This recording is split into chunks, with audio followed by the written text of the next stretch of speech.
मैं तेरी तू मेरा, मेरे गिरिधर गोपाला, मैं तेरी तू मेरा,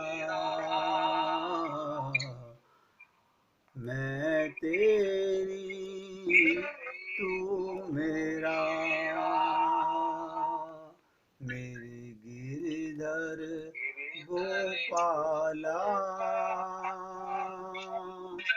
मैं तेरी तू मेरा, मैं तेरी तू मेरा। सभी भक्त लोग बहुत एकाग्रता से सुनिएगा। मैं तो भरसक प्रयत्न करूंगा इस मास के अंदर आपके साथ भक्ति के वो प्रसंग बताने का जिससे काश आप और हम लोग इस स्वप्न से, संसार से, इस माया के प्रभाव से जाग जाएं।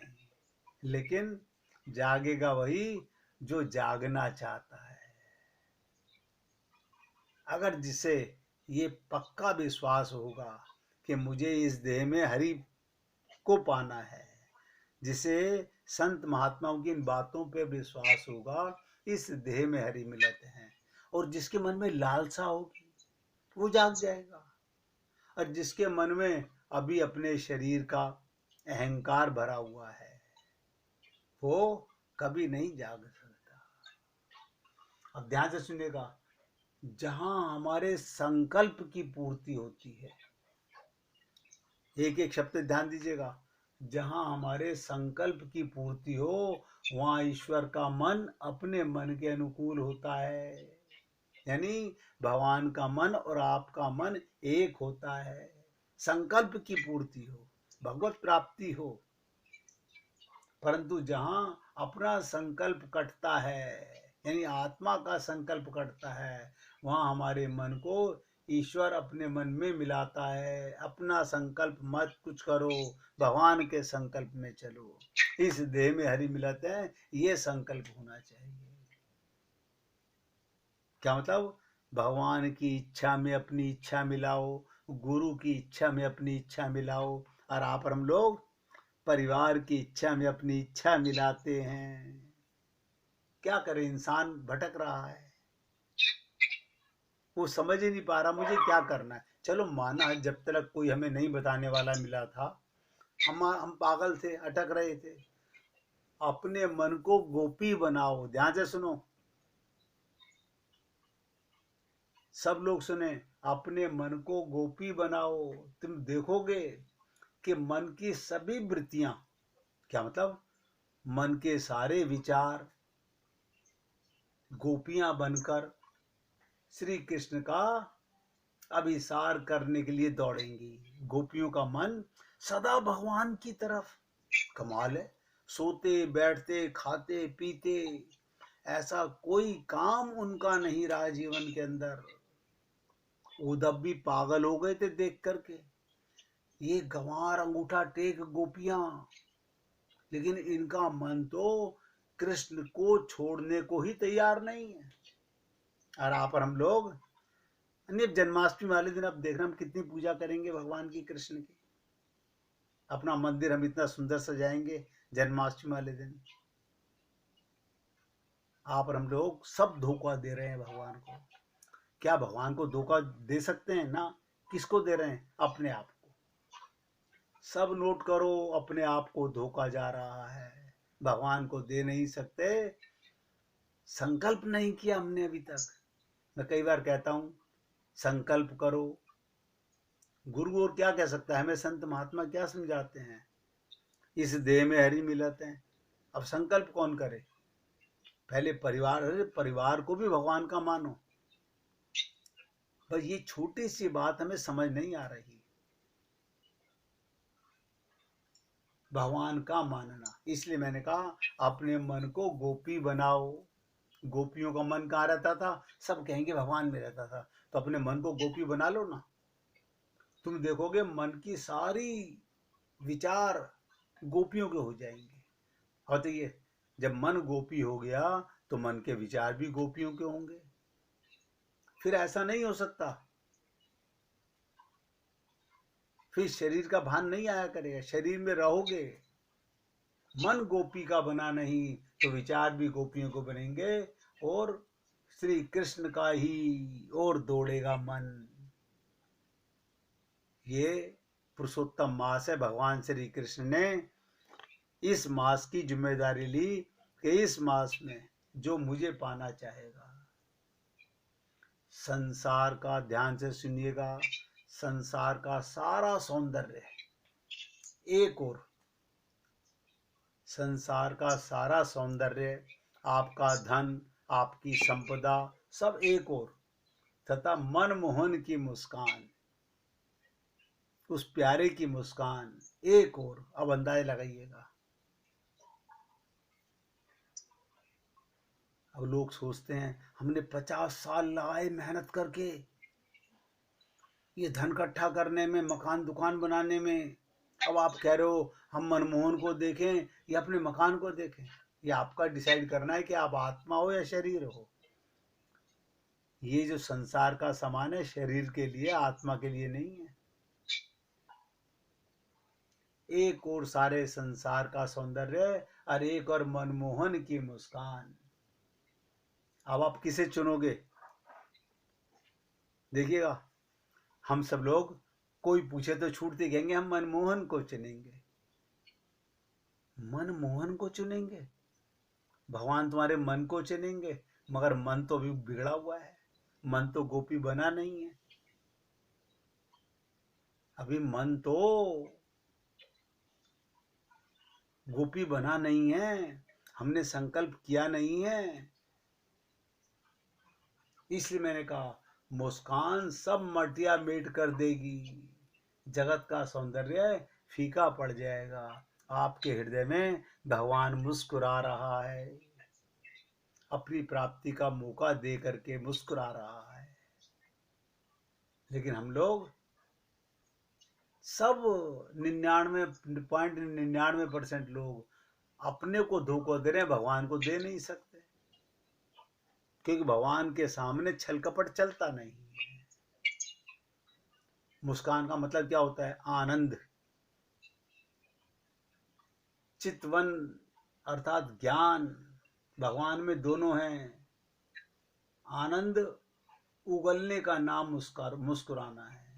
भगवान जब मुस्कुराते हैं तो हमें आनंद मिलता है।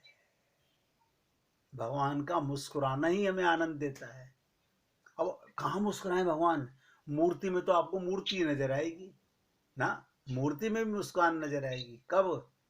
जब उसमें चित्त लग जाएगा, उसे अपना प्रीतम मानोगे, उसे अपना पिता मानोगे, उसे अपना पति मानोगे, उससे बातें करोगे। लेकिन हम लोग एक चीज में तो बहुत पक्के हो गए, सब ध्यान से सुनिएगा, हम लोग सत्संग सुनने में बहुत पक्के हो गए, लेकिन अमल करने में सब लोग, सोचिएगा आज के दिन अपने को धोखा मत दीजिए। सोचिएगा जितना सत्संग मैं सुनता हूं, क्या मैं उतना अमल करता हूं? देखिएगा, राजकुमार जी भी सुन रहे हैं, वो बार बार लिखते हैं कि मेरे अंदर बहुत कमियां हैं, हमारे मेरे में बहुत कमियां हैं। ये उनकी महानता है, ये बड़प्पन है। कोई व्यक्ति अपनी कमियों को एहसास करता है, और हम सब लोग राम नाम की चदरिया ओढ़ के पर्दा डालने पर लगे रहते हैं। नहीं नहीं, ऐसा नहीं है, हम सब काम करते हैं, सब काम करते हैं। जहां देखी तबा परात, वहां बिताई सारी रात, हम सब काम करते हैं। भगवत प्राप्ति करने का मौका मिला है, धोखा देने के लिए नहीं मिला। इसलिए मैंने आपसे कहा, मनोवृत्ति का आकर्षण, मन की, ध्यान दो, मन के विचारों का आकर्षण तक, जब तक ईश्वर की ओर नहीं होता। मन में विचार उठते रहते हैं, बेटा आ रहा है, पति, हाँ तो आ रहा है, उसे भगवान का रूप मान लो, वो भी भगवान है। वो नहीं मानते।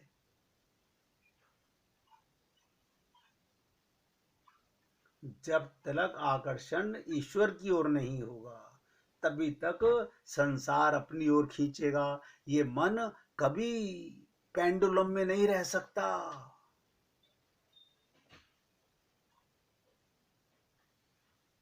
मनोवृत्ति का आकर्षण अभी हमारे मन में चाहना भगवान की नहीं है।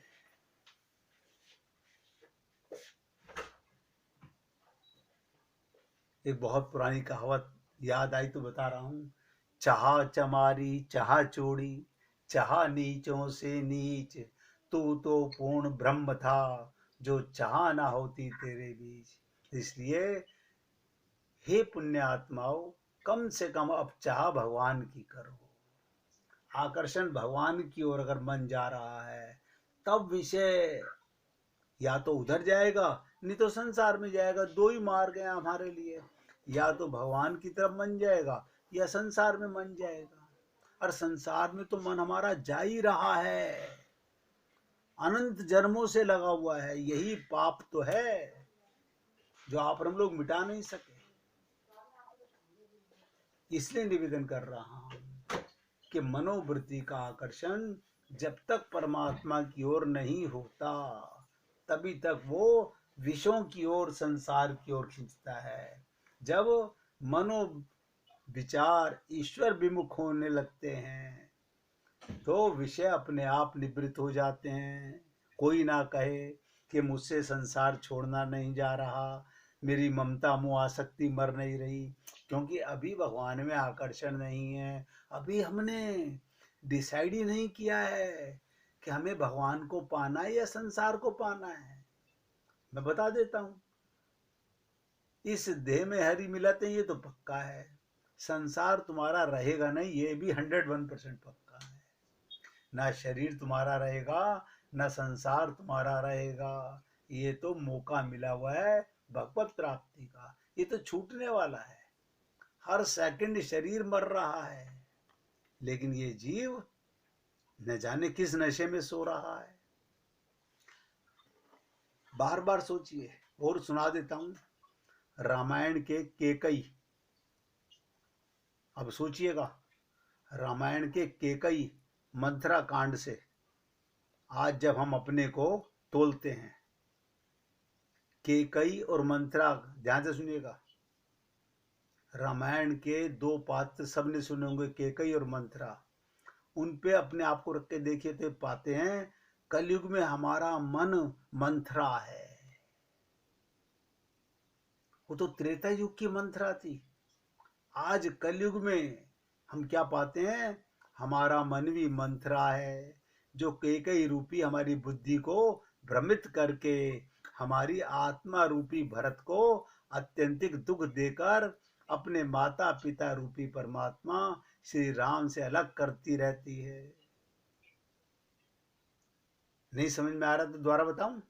हमारा मन मंथरा है, ये मन बुद्धि को भ्रमित कर रहा है, केकई को भ्रमित कर रहा है। और केकई क्या कर रही है, आत्मा रूपी भरत को अत्यंतिक दुख देकर, आत्मा को देकर के अपने माता पिता रूपी परमात्मा श्री राम से अलग कर रही है। यानी इस देह में हरि मिलत है, मिलने का मौका तो मिला, लेकिन ये मन मंथरा करके, बुद्धि को भ्रष्ट करके ये जीव आत्मा को ही दुख दे रहा है। हम कसम खा चुके हैं, हमें भगवत प्राप्ति करनी ही नहीं, आप कितना भी कहो। हमारी बुद्धि जब तक मंथरा रूपी, एक एक शब्द ध्यान देना, हमारी बुद्धि जब तक मंथरा रूपी मन के बस में रहेगी तब तक हमें, यानी हमारी भरत रूपी आत्मा अपने सगे भ्राता माता पिता सखा श्री राम को परम तत्व से अलग कर रहा है, दुख झेलता रहेगा। जब तक हम मन के गुलाम रहेंगे तब तक भगवत प्राप्ति नहीं हो सकती। और आप और हम, मुझे कहने की जरूरत नहीं है, ये सब जानते होंगे हम मन के कितने गुलाम हैं। मन तुम्हारा नौकर है और हम मन के गुलाम हैं। इतनी सी बात तो सबको समझ आ रही होगी, कोई अनभिज्ञ नहीं है इन बातों से। देखिएगा, भरत जी तो 14 साल राम वियोग रूपी तपस्या पे तप कर रहे थे। भरत जी 14 साल राम वियोग रूपी तपस्या में तप कर अपने परम भ्राता रूपी परम पिता श्री राम को प्राप्त कर लेते हैं। लेकिन हमारी स्थिति तो बिल्कुल अलग है। इतना तत्व ज्ञान दिया गया गुरुओं के द्वारा। हमारे सबके गुरु कृपालु हैं, सब कृपा कर रहे हैं। हमारे भगवान राम ही तो कृपालु हैं जिन्होंने मनुष्य शरीर दिया, लेकिन फिर भी हमारी बुद्धि मंत्रा रूपी मन के बस में ही है। सब नोट करें इस बात को। जब तक आपकी बुद्धि अपने मन की मानेगी, मन इंद्रियों की मानेगा, इंद्रियां विषयों की मानेंगी, और मन इन रिश्तेदारों के चक्कर में ही चक्कर लगाएगा, इन मिट्टी के संबंधों को ही असली संबंध मानेगा, मिट्टी के समान को ही असली संबंध मानेगा, तब तक भगवत प्राप्ति कहाँ, आत्मा कहाँ और परमात्मा कहाँ। इस प्रसंग से मैं आपको सुना रहा हूं, जब तक हम मंत्रा रूपी मन के बस में रहेंगे तब तक हमारी दशा और दिशा नहीं सुधरेगी। सब नोट करें, ना हमारी दशा सुधरेगी ना दिशा सुधरेगी। भगवान को पाना तो बहुत दूर, अपने हित दोस्त को भी दुनिया में दुश्मन जैसा समझाते हैं और दुश्मन को दोस्त समझते कि भूल करते हैं। हम लोग अपने गुरु को भी अपना हितैषी नहीं समझते। इतना हम बहुत निर्बल हैं, इतना पतित हैं, हम कभी मंत्रा को त्यागते ही नहीं। निर्मल नहीं, निर्बल हैं और इतना पतित हैं, गिरे हुए हैं, हम कभी भी मंत्रा को, मन को नहीं, मन की ही मानते हैं। मंत्रा हमारे ऊपर अनंत जन्मों से हावी है। ये मन अनंत जन्मों से हम पर हावी है।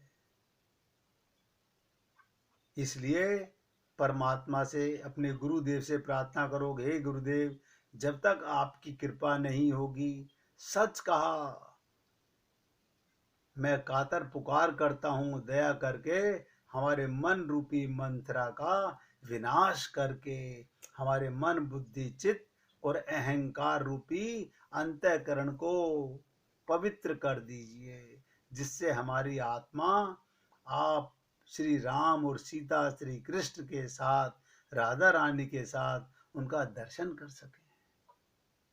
ये लाभ है पुरुषोत्तम मास का। लेकिन मैं आपको पहले बता रहा हूं, केवल सुनने से कुछ नहीं होने वाला। जैसे डॉक्टर की बताई हुई दवा बिल्कुल टाइम पर, यहां तक बता रहा हूं, अगर किसी को डॉक्टर बोल दे 6 बजे सही तुम्हें दवा लेनी है, 6 बजे तो हम सत्संग सुन रहे होते हैं, आप सत्संग सुनने से पहले उस दवा को निकाल के रख लेते हो, पानी का गिलास रख लेते हो, सत्संग सुनते सुनते आप दवा लेते हो। यानी शरीर की कितनी चिंता है, आत्मा की कोई चिंता नहीं। सब सोचें, कल्याण का मार्ग भगवान ने खोला हुआ है, लेकिन हम धोखा। अब सोचिएगा, क्या हम भगवान को धोखा दे सकते हैं? क्या हम गुरु को धोखा दे सकते हैं? तो धोखा फिर जा कहां रहा है? ये धोखा कहां जा रहा है? हमारे पास ही लौट कर आ रहा है। कैसे आ रहा है? पुनरपि जननम पुनरपि मरणम। नहीं नहीं, हम पूजा कर लेते हैं, अरे बाबा बता तो चुका, ये नौटंकियां करते करते तो तुम्हारे जन्म गुजर गए अनंत। ये पूजा पाठ करते करते अनंत जन्म गुजर गए, फिरा ना मन का फेर, ये मन मूर्ख बना ही रहा। इसलिए मत धोखा दीजिए, संकल्प कीजिए, मौका है, क्योंकि मानव देह मिला हुआ है, सत्संग मिल रहा है, दवा मिल रही है, अब तो सेवन करने की बात है। जिसे शरीर का ध्यान है वो औषधि का ध्यान रखेगा, जिसे अपने भगवत प्राप्ति का ध्यान है, कल्याण का ध्यान है, आत्मा को परमात्मा से मिलाने का ध्यान है, वो इस मन की तरंग को मारेगा, मन के विचारों को पलटने का प्रयत्न करेगा।